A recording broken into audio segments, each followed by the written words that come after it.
Yeah. So college football news over the weekend that I just had to touch on. Illinois State played. They're in the FCS division. They played uh, North Dakota State, who is typically like this year they were the number one team. They typically are a top team. I was telling the guys beforehand they've had Trey Lance come through, Carson Wentz, but they were in round two of the FCS playoffs this weekend, and Illinois State upset them. Um, they were 22 and a half favorites to beat ISU. ISU was down with like 2.5 minutes left, 28-14. Came back, ended up winning 29 to 28. They went for two there with like 55 seconds left to win the game. So big news there. Obviously, Illinois State alum. So proud of them for that. It's always good to see ISU on the winning side of things for stuff like that. But obviously, a big conference championship weekend too. So I don't know if anyone has any big games that they watched or anything they want to touch on with that. But some big SEC games going on. I saw the Georgia beat Alabama. But anything else? I mean, I was like kind of watching that one. That was like my nap game where I could like kind of fall asleep and watch a little bit of it. But I thought the Indiana, I mean, that was the game I wanted to see, the Indiana versus Ohio State. I'm just blown away by Coach Signetti and like what he's done. It's like a literal like video game scenario where you just take over the worst team and make them really good. But I was intrigued on how they was gonna like how they were actually gonna match up, and I thought like they were physical. Like it was like a real team. And it's crazy that they're doing it with the level of guys that they have. Like mostly like 3 star, some 4 star, but like the coaching is just like that good. And that Mendoza kid, he's an absolute stud too. But I think they're a real problem. And man, they made Ohio State. I mean, that was the first time they played behind all year in the second half there, and like it was just crazy. I thought it was really impressive, really great game too, really fun to watch. The thing that really impressed me, Hammett, was how like their defense, Indiana's defense, was so fast. Their ability to get to the quarterback was crazy to me. And then yeah, I think there was some stat that came out on Twitter over the weekend that I didn't realize this, but like Indiana was for like 100 years or something statistically like one of the worst teams in college football history or something. And then in a 1 or 2 year period, they're already one of the best teams in college football. And obviously this year they're ranked number one in the college football playoff, which is just crazy. And they feel like a real number one too. It's not Yeah, like, oh, they yeah. just kind of have like squeaked by these teams. Like it's like a real number one. But I want to. Did you? I'm assuming you guys watched the game. Mm-hmm. That first play, that hit Mendoza took, I was like, oh my god, Yes. like, dude, it's over. Indiana's done. Like the kid just got hurt. Like they're gonna lose. And I'm glad he was like they brought his brother came out. I was like, oh my god, there's another one. But I'm glad he was okay. And dude, they were like, I saw like they were zooming in on him. He was beat up, man. He was like, his arms were all cut up, and the dude was still balling out. It was really impressive. Yeah, it was a crazy game. I didn't really, those were like the two games I really watched. I don't know. I mean, Duke upset Virginia. I know that caused a lot of playoff implications. I think I'm not really exactly sure what the like who got in because of that win or whatever, but I don't know. I didn't really keep up with anything other than SEC and Big Ten. The Friday night game that I was watching was that Kennesaw State comeback. That was awesome to watch. Kennesaw State, I think this is their second year, the highest level of college football, and they went from like 2-10 last year all the way to a conference championship, which was pretty cool to see. But yeah, that was like they're down to like 4th and 20, and somehow they got it, and then threw a touchdown, and it was crazy game. All right, Tyler. I I, think or go ahead, Drew. well, no, before you get to the big news, I mean, what do you guys have on, Notre Dame not making it in? That people seem to be freaking out about it. I don't know enough about college football. I don't follow closely enough. But you mentioned the whole Duke, Virginia, because that's the ACC. Miami gets in, and they weren't even a part of the conference championship. Do I have that correct? Yeah. I think the biggest thing and why I think so many Notre Dame supporters, fans, whatever, are so up in arms about is because Tuesday when they dropped like the penultimate college football playoff rankings, they were ranked ahead of Miami. if they would have just had Miami ranked ahead of Notre Dame this whole time, I don't think anybody would even be batting an eye because Miami beat Notre Dame head to head. But the issue is with these committees, like it's just kind of a joke. I feel like every year they do something that, like, and granted, in anything in life, you're never going to please everyone, but like, it's just kind of a joke sometimes. And like, in my opinion, like Notre Dame, if you're that upset, like join a conference. Like it's 2025. Like if you don't want to get screwed by not being in a conference, then join a conference. But I don't know if you guys saw this, but like going forward, they're guaranteed to get in. I saw that. They're barring something crazy, like as long as they're ranked a certain ranked top number. 12. And then if it expands to 16, they have to be ranked at least 13, and then they're guaranteed in, which is just kind of like whatever. But I thought that was interesting as well. But it's crazy. I don't know. Them not going to a bowl game to me is the most. That's such a joke. That is such a like. Oh, I'm gonna take my ball and go home because I didn't get in. Like, what a joke. Sorry, I know there's probably a good amount of. Sorry, I was just gonna say I know there's probably a good amount of Notre Dame fans that listen to this, and they're probably gonna hate me. But taking your ball and going home is the softest thing I think I've ever seen. So I'll leave it at that. I personally can't believe that they did have them ranked ahead of Miami, and they took Miami. To me, that's just wild. Well, because their reasoning didn't even make sense either.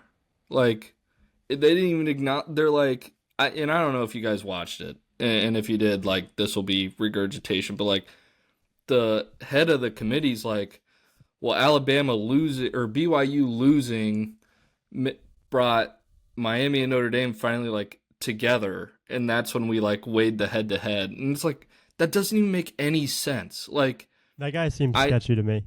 Yeah, it's like I know that price sounded so smart in your head, dude, but like that honestly makes you sound dumber than like what you're already coming off as. And again, I'm not a Notre Dame fan. Like to me, I kind of love watching them get left out, but like I can level with the fact that their reasoning makes no sense, and they did kind of get screwed. Like I can admit that. So yeah, I have a couple questions quick about this because I feel like Tyler, you might know a little more, but I don't understand their whole like why Tulane and James Madison has to get in.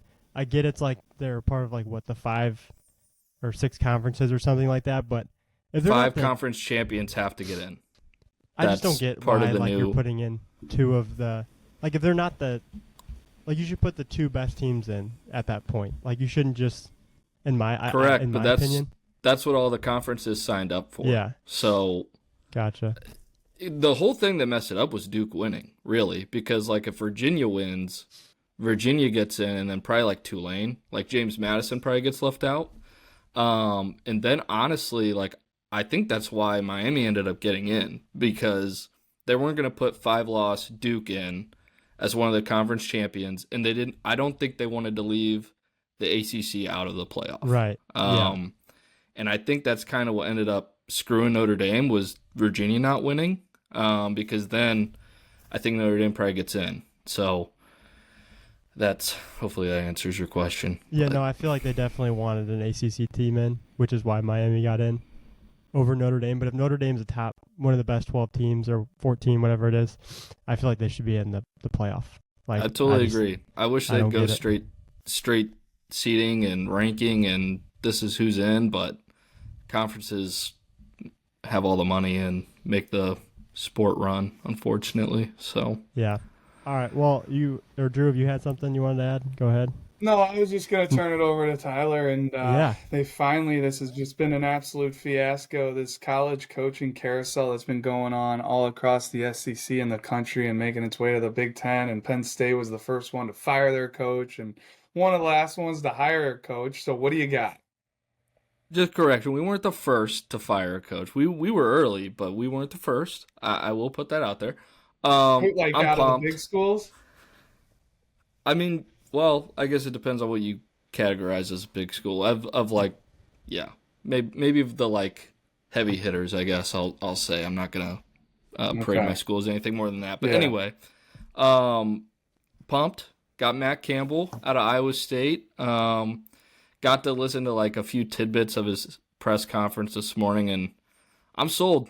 He won the press conference in my eyes. I know that's what happens with like any coaching introductory press conference, but I'm excited.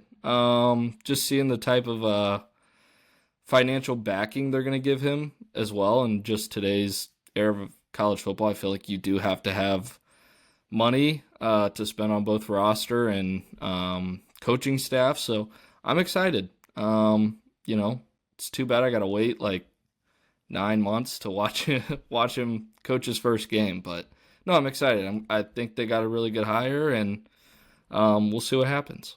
All right, I feel like with this part here, usually beforehand we'll talk for about 30 minutes, hash on the Bears game from the night before, but we haven't done that yet, so we were going to kind of do it, I guess, live.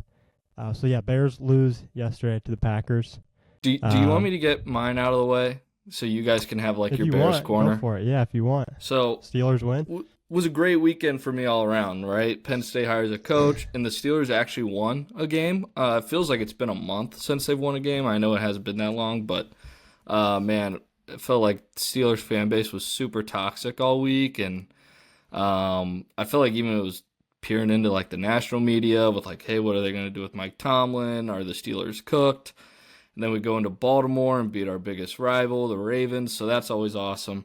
So I'm excited. They've got me back in. They've roped me back in again. Can't wait to see how they hurt me next week. So I'll toss it over to you guys for your Bears corner. Yeah, before I get into like the game or any of us talks on it, I was super pumped. I was telling my buddies, it was the most excited I've been for a Bears game in probably 10 years that I can remember, and made some chili yesterday, had all my Bears gear on. I was just like itching for 325 to come around.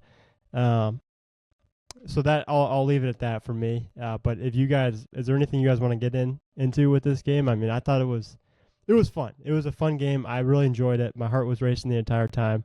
I was stressed. I was getting a lot of Packers hate throughout the game. Probably didn't deserve it because their defense looked terrible in the second half. But yeah, I don't know. What do you guys got? Well, I felt like Dane was chomping at the bit before we got on here, but go ahead, Pete. Yeah, no. Go ahead, Dane. No, I two different teams I thought played for the Bears. Thought that it was way too slow of a first half. I thought that first drive, Montez getting that sack, and then CJ getting the interception right after, and then running it into a good portion of Green Bay's territory. I thought that was a great opportunity and didn't capitalize on that. And then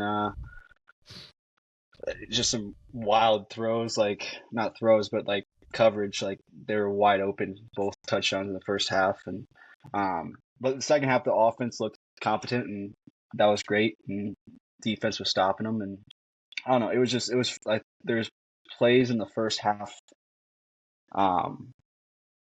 that when you look at the end of the game, like, man, that if this would have went this way, then we could have won that game. But like I keep looking at different plays throughout Twitter, throughout the game, and just like, hey, we stopped Josh Jacobs behind the line of scrimmage, like 3rd and 3. Like we had 4 guys right there, and we could stop him, and he ended up on like the 3-yard line, and like that was a huge play. Like I don't know, I thought that we beat ourselves, or I keep saying we, the Bears beat themselves. But yeah, that's how I see it.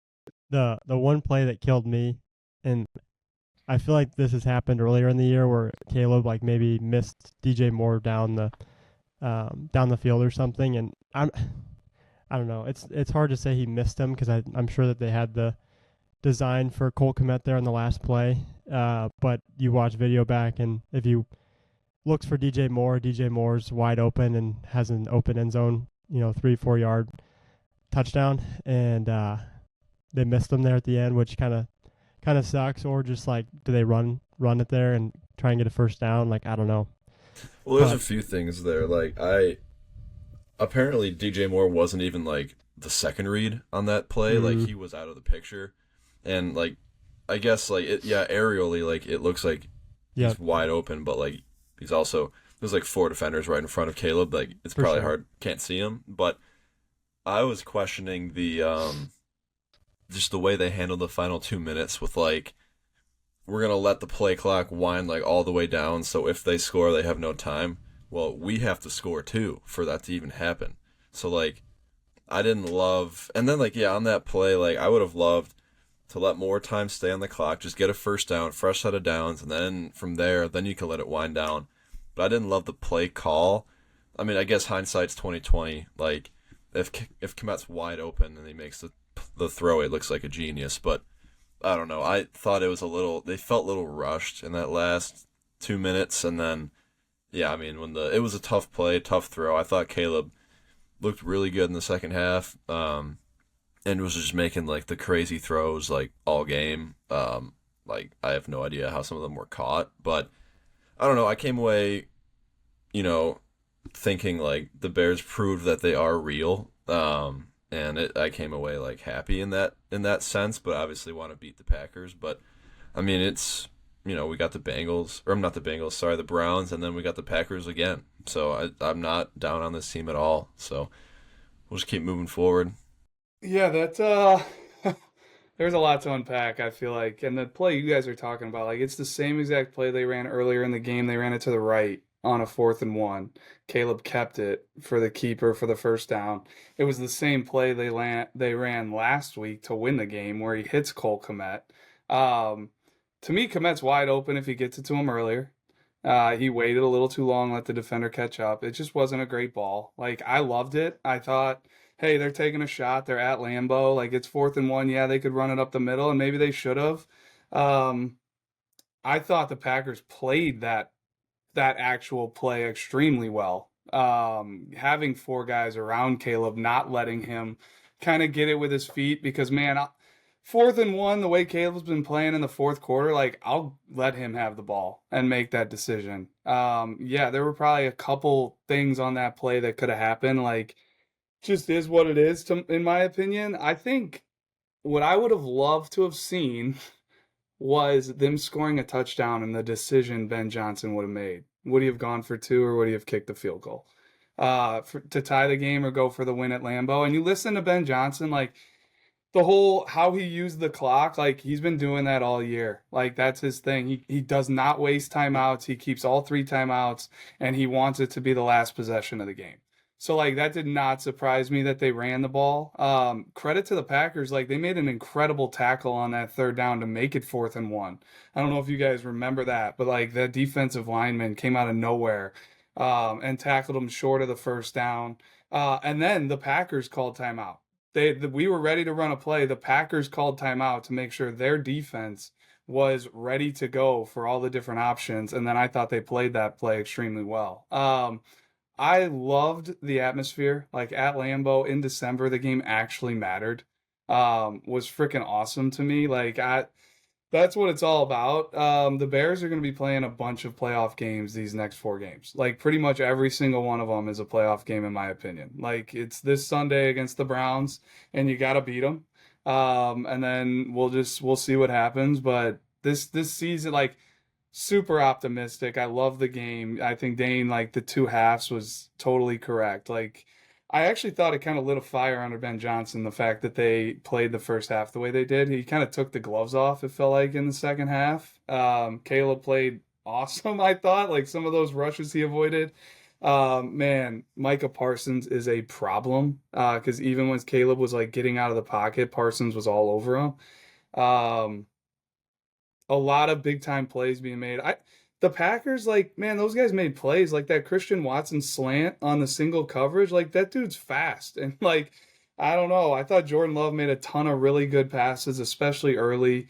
I just thought it was a really good football game between 2 good teams. And I'm excited to see what the Bears do moving forward, the adjustments they make. But, man, yeah, a lot to unpack. Fun to have games that matter. Can't wait to see kind of these next couple weeks. But yeah, good stuff. Yeah, I was gonna say I think that you're correct on got to take this Sunday against Cleveland.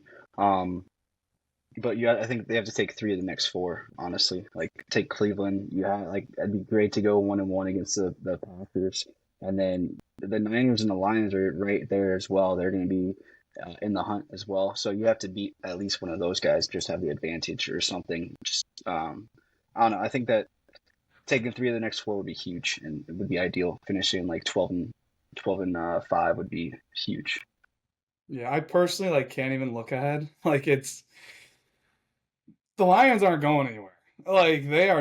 I think people are not talking about them enough. And the 49ers, like we're playing against really good coaches, really good defenses. The Browns, the 49ers, and the Lions are going to be ready to go, especially if that last game of the year means something for both teams. And it's Ben Johnson going back against Dan Campbell after what the Lions did to us early on in the season.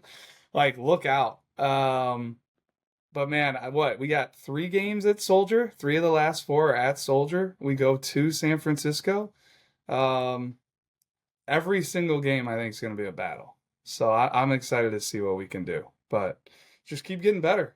Just keep getting better. I didn't see too many pre-snap penalties. Maybe one for being on the road at Lambeau. I thought they like really, really handled themselves well in that second half.